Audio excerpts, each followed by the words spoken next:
গ্যাসের যে এত সংকট হইব, সরকার কি করতেছে? সরকার কি এগুলো দেখতেছে না, বুঝতেছে না? গত 20-25 দিন তো গ্যাসই পাই নাই। প্রয়োজন 1 লাখ, আসে 10,000, এই কৃত্রিম সংকট। যেগুলো আগে স্টক করে রাখছে এগুলা হয়তো একটু বেশি দামে বিক্রি করতেছে। গ্যাস ব্যবসায়ীরা তো কামাই নিতেছে, আমরা যারা চা বেশি বা নিম্নমানের পরিবার তারাই ক্ষতিগ্রস্ত বেশি। আসলে আমাকে বলতে না করছে এই কারণে আমি বলতেছি না, যদি বলি আমি গ্যাস পাবো না। কিছু অসাধু ডিলার আছে, ওনাদের কাছে স্টক থাকা সত্ত্বেও তারা মাল খুচরা রিটেলার দোকানদারের কাছে পৌঁছাতে পারছে না। ওনারাই নিজেরাই বাসাবাড়িতে বেশি দাম দিয়ে বিক্রি করছে। ডিলারের কৃত্রিম সংকট করার মতন অ্যাবিলিটি বাংলাদেশের কোনো ডিলারেরই নেই। যুক্ত আছেন যুগান্তরের সাথে, আপনাদের সাথে আছে আমি আদনান জোবাইর শাওন। পুরো দেশ কাঁপছে শীতে, ঠিক তখনই শুরু হয়েছে তীব্র গ্যাস সংকট। এই গ্যাস সংকটে ছোটোখাটো চায়ের স্টল থেকে শুরু করে বাসা বাড়িতে যে গ্যাসের ব্যবহার হয়ে থাকে, যারা এই গ্যাস ব্যবহার করে থাকেন তারা পড়ছেন চরম ভোগান্তিতে। দাম কি বলবো, আসলে দাম বললে তো আমরা গ্যাস পাবো না, এই কারণে আর কি এখন দরকার, এই কারণে নিয়েছি। আজকে গ্যাসের এটা আসলে আমাকে বলতে না করছে এই কারণে আমি বলতেছি না, যদি বলি আমি গ্যাস পাবো না। গ্যাস কেন বাজারে আসতেছে না এটা ভালো বলতে হবে কোম্পানি যদি তাদের সাপ্লাই চেনটা ঠিক রাখে, সঠিকভাবে যদি গ্যাসগুলো বাজারে আসে, তাহলে আমরা ভোক্তারা কিন্তু সঠিকভাবে গ্যাসগুলো পাবো এবং ন্যায্য মূল্যেই পাবো। বাজারে যদি কোম্পানি গ্যাস কম দেয় তো এই একটা সুযোগ থাকে আর কি ব্যবসায়ীদেরকে একটু দাম বাড়িয়ে বিক্রি করার। পর্যাপ্ত গ্যাস যদি সাপ্লাই দেয় কোম্পানি, আমার মনে হয় এই সংকটটা থাকবে না। গ্যাস নাই, গ্যাস আসতে তো কত 10-12 দিন ধরে এই গ্যাস পাওয়া যেতেছে না। বাসা বাড়িতে রান্না করার মতো ওরকম কোনো গ্যাসই নাই। হোটেলে খাওয়া লাগতেছে বাচ্চাদের নিয়ে। গ্যাসের যে এত সংকট হইব, সরকার কি করতেছে? সরকার কি এগুলো দেখতেছে না, বুঝতেছে না? এখন আমাদের তো না খায়া থাকার মতো তো এরকম না, ছোট ছোট বাচ্চা আছে, বাচ্চাদের নিয়ে তো আর না খায়া থাকা যাইতেছে না। মেন যে সাপ্লায়ার উনারাই এটা সংকটটা দেখা দিচ্ছে। ডিলাররা এখানে কিছু কিছু ডিলাররাও সিন্ডিকেট করতেছে যে উনারা সচরাচর গ্যাস আমাদেরকে দিতেছে না এবং গাড়ি আসতেছে না সচরাচর। গত 20-25 দিন তো গ্যাসই পাই নাই। দামটা আনুমানিক কীভাবে বলবো, কিন্তু 20-25 দিন আগে প্রতিটা গ্যাসের সিলিন্ডার 1270 করে কিনে পড়তো আমাদের, 1350 টাকা 1400 টাকা বিক্রি করতাম। বাসায় পৌঁছে দিলে আর 50 টাকা বেশি নিতাম। আমার বাসার সিলিন্ডার, গতকাল আমি একটা সিলিন্ডার আরেক জায়গা থেকে ধার নিছি। আমরা এখন কথা বলবো কয়েকজন ভোক্তার সাথে যারা নিয়মিত এই গ্যাস ব্যবহার করে থাকেন, বিশেষ করে চায়ের স্টলগুলোতে। আমরা এখন কয়েকজন চায়ের স্টলে যারা পরিচালনা করেন এবং চায়ের স্টলের মালিক যারা আছেন তাদের সাথে কথা বলবো। তাদের প্রতি মাসে কি পরিমাণ এলপিজি গ্যাস ব্যবহার করে থাকেন তারা, এবং আমরা কথা বলবো এখন যারা বাসা বাড়িতে এলপিজি গ্যাস ব্যবহার করেন তাদের সাথে। যারা গ্যাস বেচে তারা তো দাম দিয়ে বেচে, আমরা তো ক্ষতি হয়। এখন কি করবো ভাই, আমরা তো চা দাম তো বাড়িতে, গ্যাসের দাম তো ঠিকই 2600 টাকা। আমরা কিভাবে চলবো? এটা কি প্রতিদিন কে করবে?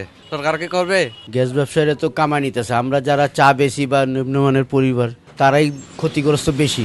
আমার তো মনে হয় যে উপর থেকেই সব কিছু এগুলো করে রাখছে আর কি, নাহলে তো এরা মাল আসলে আমরা তো পাইতামই, যেহেতু আশেপাশে সব দোকানদার দেখি তো আমরা যে ওদের কাছে নাই গ্যাস।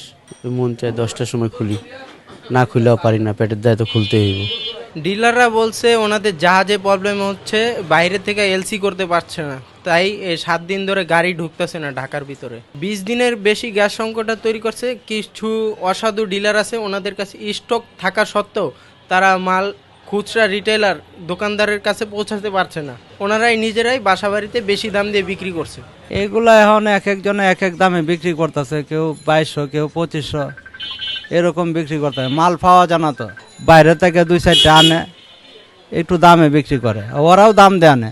যেগুলো আগে স্টক করে রাখছে এগুলা হয়তো একটু বেশি দামে বিক্রি করতেছে। এত দাম দেয় আমাদেরও বিবেকে ধরে না যে এই জিনিসটা বিক্রি করবো এত দামে। আমরা এখন কথা বলবো একজন ডিলারের সাথে, যিনি তার খুচরা ব্যবসায়ীদের কাছে সঠিক সময়ে গ্যাস পৌঁছাতে পারছেন না, চাহিদা থাকার পরও যিনি খুচরা ব্যবসায়ীদের গ্যাস সরবরাহ করতে পারছেন না। দর্শক চলুন আমরা এখন কথা বলি একজন ডিলারের সাথে। এটা এখন আসলে এখন তো ব্যবসা করতেছি না, ব্যবসা তো হইতেছে না। একটা গাড়ি পাঠাইলে কোম্পানির কাছে 3-4 দিন পরে একটা গাড়ি আসে, একটা ডিস্ট্রিবিউটর পয়েন্টে 3 দিন 4 দিন পরে এই 200 পিস 150 পিস গ্যাস আসলে, ধরেন আমি টোটাল 2টা থানা কভার করি, তো 150-200 গ্যাসে একটু 2টা থানায় তো কিছুই হয় না। সংকট তো এখন তো যাদের কাছে গ্যাস আছে এখন তো সিরিয়াল মেনটেন করতে কষ্ট। যেরকম ওমেরা অন্য অন্য কোম্পানিতে গ্যাস নাই, তো ওমের চাপ বেশি। যেরকম আগে আমরা প্রতিদিন জায়গায় দেখতাম 20টা-30টা গাড়ি, এখন জায়গায় 200-250 গাড়ি। এই গাড়িগুলো তো সিরিয়াল মেনটেন করে গ্যাস আনতে হয়, কম বেশি করে দিতেছে, প্রতিদিনই দেয়, কিন্তু সিরিয়ালের জন্য আমরা গ্যাস পাইতেছি না। ডিলারের কৃত্রিম সংকট করার মতন অ্যাবিলিটি বাংলাদেশের কোনো ডিলারেরই নেই। ধরেন আমার কাছে সর্বোচ্চ থাকলে কত 500-400 ক্যাপাসিটি, তো এই 500-400 দিয়ে কি এই কৃত্রিম সৃষ্টি করার মতন আছে? প্রয়োজন 1 লাখ, আসে 10,000, এই কৃত্রিম সংকট। আল্লাহ চাহে তো হয়তো, আমরা তো আশা করি যে এই মাসের ভিতরে হয়ে যাবে। কোম্পানিগুলো বলে যে একটু ধৈর্য ধারণ করেন, সবাই বুঝায় বলেন যে আমরা তো দিতেছি, যারা না দিতে পারতেছে এরাও দিব। যেরকম নাভানা কোম্পানি আজকে 11 দিন গ্যাস দেয় না, ওমেরা সুযোগ সুবিধা মতন আনি বেচি। তো সুযোগ সুবিধা মতন আনতে গেলে বেচতে গেলে এখন তো ক্রাইসিস সময় তো আমার তো ওনারা তো ওরকম ভালো চোখে তো দেয় না। যারা স্কুলশিপ ব্যবসা করে শুধু ওমেরা ডোমেরা এরা পর্যাপ্ত পরিমাণে পাইতেছে। আমিও নাভানা যেন অফিসাররা বলে যে ভাই একটু অপেক্ষার শেষ অপেক্ষার তারিখ হলো বুধবার, এদের গ্যাস আসবো, আমরা গ্যাস পাইবো, এই আশায় আছি। সাধারণত যখন শীত বেড়ে যায় তখন আগুনের ব্যবহার বেড়ে যায় গ্যাসের ব্যবহার। ঠিক এই সময়টাতে পুরো দেশ যখন শীতে কাঁপছে, তখনই এই গ্যাস সংকট, এবং এই গ্যাস সংকটের শেষ কোথায় তা জানছেন না খুচরা ব্যবসায়ী এবং ভোক্তারা। আমরা কথা বলেছি কয়েকজন ডিলারের সাথে, তারাও বলতে পারছেন না ঠিক কবে শেষ হবে এই গ্যাস সংকট। বেশ কিছুদিন থেকেই, প্রায় 10 দিনেরও বেশি সময় থেকে গ্যাস পাওয়া যাচ্ছে না, ডিলাররা পাচ্ছেন না। খুচরা ব্যবসায়ীরা, তাদের যে ভোক্তারা আছে তাদের কোনো সদুত্তর দিতে পারছেন না ঠিক কবে তারা তাদের কাছে গ্যাস পৌঁছাতে পারবেন। বিশেষ করে বাসা বাড়িতে যে গ্যাসের ব্যবহার আছে, যারা সিলিন্ডার গ্যাসে রান্না করেন, আমরা তাদের সাথেও কথা বলেছি, তারা বিকল্প পথ খুঁজছেন।